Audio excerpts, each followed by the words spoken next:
Is principal architect of the Abraham Accords. Robert Greenway back with us. Robert, good to have you. Thanks so much for joining me once again. And I want to get your reaction on this whole conversation and this apparent intelligence leak and this new conversation of, well, was it as successful as the president is saying? Is it less successful? What's your take? Well, thanks for having me. My impressions first are, without having seen the report, it's an initial assessment on a worst-case scenario, and the result was low confidence, so it has to be taken in context. Second, it didn't evaluate the impact across the entire system. This was a decades-long project, a $2 trillion investment that Iran made in a very, very delicate process in order to enrich uranium. And so I think that the Director General of the IAEA, I think the Israeli, and I think broadly the U.S. intelligence community will confirm the results that their program is radically altered. It has been delayed significantly, and that the military operations that Israel and the United States took were, on the whole, extremely successful.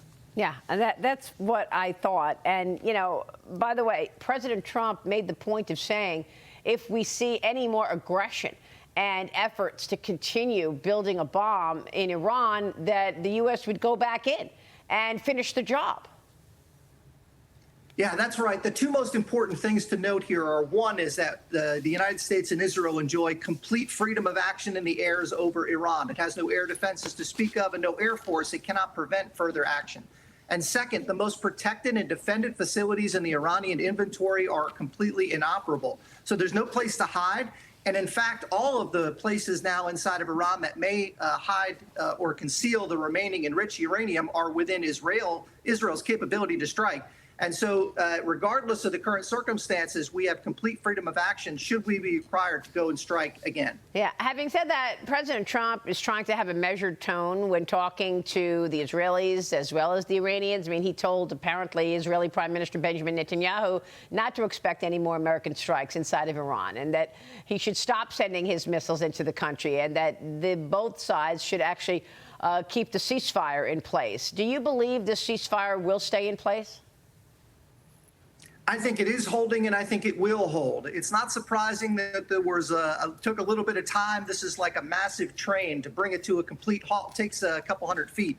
But I do think it's going to hold because Iran has to survive, and that's its calculation. Israel achieved its war aims, and I think it's also been at war now for over 2 years, since October the 7th. And so I think a break was required. And again, should additional strikes be required, the latitude, the flexibility exists to be able to do that. Robert, what's your take in terms of where this heads over the long term? I mean, obviously, I love to get your take on the Abraham Accords and how that will evolve. I know we were very close to seeing the Saudis perhaps join the Abraham Accords. You don't see a lot of support for Iran in the Middle East, that's for sure. So what are you expecting the long-term implications of this strike on these nuclear facilities to be? This is the first time in decades I've been optimistic about the trajectory in the Middle East, and it's because President Trump has been able to reverse the trajectory. Iran was tapping along the United States and diplomats for decades. Now they've tapped out. And I think at this point now, the barriers to entry for expanding the Abraham Accords is incredibly low. It will not surprise me if President Trump expands the accords within his second term, and I think we'll see a new Middle East. Iran was isolated, and Israel stood with partners and allies in the region against this threat, which is now radically reduced. And so I think it is absolutely probable that the accords will finally be expanded, and President Trump will build on the foundations historically that he did in the first Trump administration. The team around Reza Pahlavi, the former exiled crown prince of Iran, told me yesterday that he doesn't want the job to go running Iran, that he wants to be a transitional leader. What would you expect for the future of Iran? And I know that it's not in the U.S.'s goalpost to actually have regime change. President Trump has said that many times. But as we see this situation evolving, do you think that we could see a return to Iran's, might I say, greatness? I mean, you know, 47, 50 years ago? I do think that it's more likely today than it was 6 months or even a year ago. The regime's grip on the people of Iran, its brutal repressive infrastructure has been damaged by Israeli strikes. Its legitimacy wasn't strong to begin with. It's now rapidly eroding. And again, it stands isolated. I do think, though, that it retains the capability to repress its population, but increasingly that sentiment among a large growth in the youth population within Iran aspires to a better day. But the opposition groups are not as yet organized. And again, they've got tremendous opposition in the state's repressive capacity.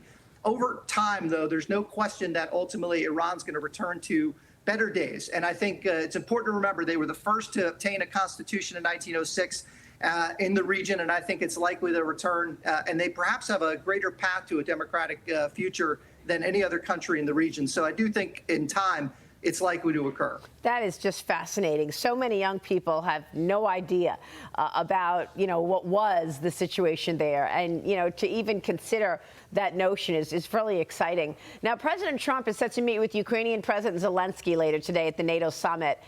He detailed a call that he got from Vladimir Putin. President Trump did. Here's what he said yesterday. Watch. Changing gears to your meeting with Zelensky later today, can you give us any preview of what the two of you might be discussing? No, well, we'll discuss the obvious. We'll discuss his difficulty. He's got a little difficulty. Zelensky, he's a nice guy. I mean, I'm going to meet him today. I don't know. I assume we're going to be discussing Ukraine. Yes. I mean, it seems like the most likely subject. subject. Any restart talks there or anything that you might do? Well, we're going to see. I mean, I've spoken to Putin a lot, and he actually was very nice. He volunteered help on, as you know, on Iran. I said, no, I don't need help on Iran. I need help on Russia. Okay? I said, do me a favor. Help us on Russia, not on Iran. But he was very nice. We're going to talk about that. We're going to talk. I think progress is being made. So, Robert, at the end of the day, the question is, what about our adversaries? What about Russia? What about China? And the implications of this strike on the nuclear sites. Do you think that pressures Russia to ease up on the fighting on Ukraine? Does it pressure China to ease up on the consistent undermining of America? There's no doubt about it. I think between the president's visit, his realignment in the Middle East, and the recent strikes against Iran send the most important signal. The lever here being pulled by the president is control over the global energy markets. So Russia is a competitor with the Middle East. It used to control with OPEC and managed to a great extent under the Biden administration energy prices, its principal source of revenue. On the same time, Beijing was a huge customer of the Middle East. Half of its oil was coming from the Middle East, 90% of Iran's exports, and now the Middle East is under new management, essentially the constellation of U.S.-led partners and allies rather than Tehran. And that sends important signals. And then the use of force. President Trump has reasserted again that he is willing to apply all instruments of national power to pursue U.S. interests. And I think that sends an important signal. And his ability to get NATO to spend more in its collective defense should not be underappreciated. It's a tremendous achievement. All right, we will leave it there. Robert, great to see you this morning. Thanks very much, sir.